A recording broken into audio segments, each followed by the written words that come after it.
Vernon! Kumusta? Ano na pag-usapan niyo ng lolo ko? Wala naman. Hindi lang daw niya gusto na parati akong pumupunta rito. Sinabi niya yun? Naku, sorry. Dahil sa akin napahiya ka tuloy sa kanya. Pasensya na kayo, ha? Okay lang yun. Medyo kakaiba pa nga nangyari. Dahil simula ngayon, araw-araw, pakikita mo na ako. Ha? Ginawa niya akong director ng financial group. Bukas ang umpisa ko. Wow, totoo ba yun? Kung ganun, araw-araw pala tayo magkikita dito. At sa araw ng press conference, magkasama din tayo. Ganun? Hindi ka pa rin ba umaalis? Masikip na rin sa parking area. Oo, ngayon.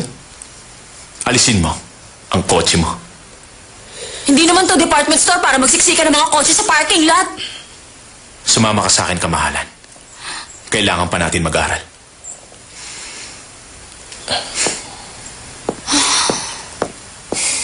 Sige na. Bilisan mo.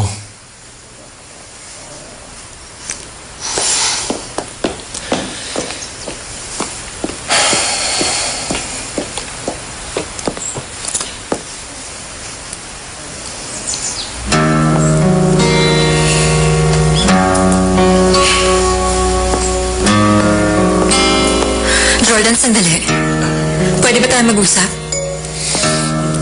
Wala na tayong dapat pag-usapan pa. Masaya na ako ngayon. And I hope, ganun ka rin.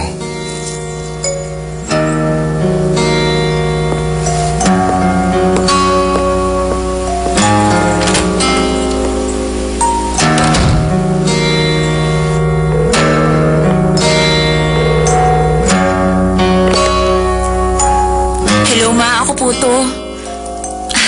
Opo, tapos na akong kumain. Nag-steak pa nga ako, no? Araw-araw may steak kami. Kayo, ano kinain nyo? Ano ba yan, ma? Kumain na naman kayo ni ate ng masarap. Kumusta nga pala si ate? Talaga? May guest kayo? Hay, bukas na pala ulit ang pension house. Naiintindihan ko po, ma. Bababa ko na po to. Opo, sige.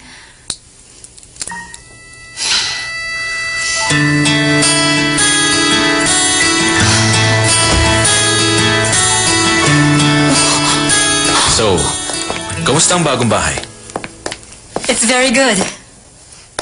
Maraming salamat talaga. I'm so relieved now. Alam kong mahirap din. Mukhang pagod ka na.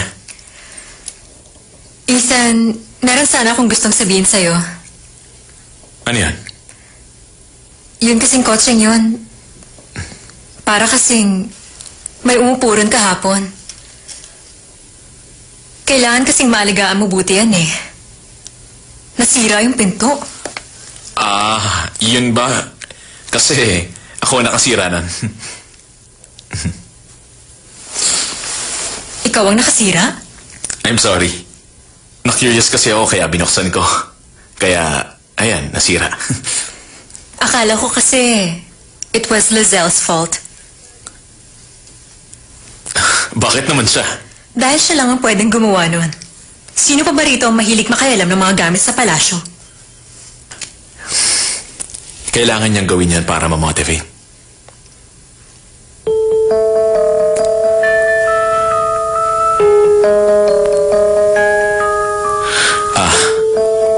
Yung nararamdaman niya ngayon, yung naramdaman natin nung bata pa tayo.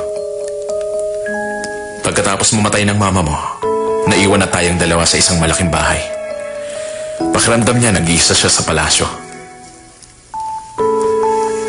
Sinasabi mo ba na kailangan natin makisimpatya kay Lizelle? Kung ako si Lizelle, mahihirapan na akong humarap pa sa'yo. Mahihiya ako. Dahil alam mo ba kung anong sabi niya? Mula raw ngayon, kakain siya at matutulog ng mabuti. At mamumuhay na raw siya ng masarap. Hindi raw siya mahihiya. Dahil sa siya raw ang prinsesa. Talaga?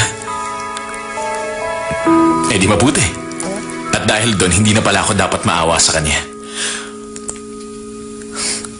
Well, let's go. Hatid na kita.